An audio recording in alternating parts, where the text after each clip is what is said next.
ಮತ್ತೊಂದು ಬಹಳ ಇದೇ ಸಂದರ್ಭದಲ್ಲಿ ನಾಳೆ ಸಿದ್ಧಗಂಗಾ ಮಠಕ್ಕೆ ರಾಷ್ಟ್ರಪತಿಯವರು ಬರ್ತಾ ಇದ್ದಾರೆ. ನಾಳೆ ರಾಷ್ಟ್ರಪತಿಯವರು ಬರೋದರಿಂದ ಅಗಲಿದ ಸಿದ್ಧಗಂಗಾ ಶಿವಕುಮಾರ ಸ್ವಾಮಿಗಳಿಗೆ ಭಾರತ ರತ್ನ ಪ್ರಕಟಣೆ ಮಾಡಲೇಬೇಕು. ರಾಷ್ಟ್ರಪತಿಯವರು ಅವರ ಸಮಾಧಿಗೆ ಪೂಜೆ ಮಾಡುವ ಕಾರ್ಯಕ್ರಮ ಇದೆ. ಪೂಜೆ ಮಾಡಿದರೆ ಪ್ರಾಮಾಣಿಕವಾಗಿ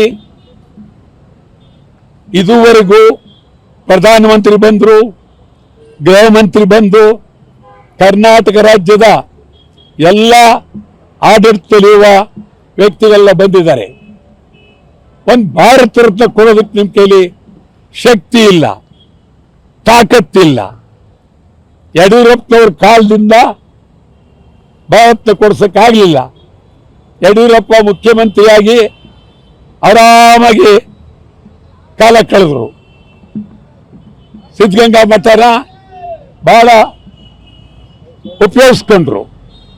ನಾನು ಇವತ್ತು ಹೇಳ್ತಾ ಇದ್ದೀನಿ, ನಿಮ್ಮ ಯಾರ್ಯಾರು ಮುಖಂಡರುಗಳಿದ್ದೀರಿ ಮಾತನಾಡಿ, ರಾಷ್ಟ್ರಪತಿಯವರಿಗೆ ಹೇಳಿ, ಪ್ರಧಾನಿಯವರಿಗೆ ಹೇಳಿ, ಭಾರತ ರತ್ನ ಶಿವಕುಮಾರ ಸ್ವಾಮಿಗಳಿಗೆ ಕೊಡುವ ಹಂತಕ್ಕೆ ಬರಬೇಕು.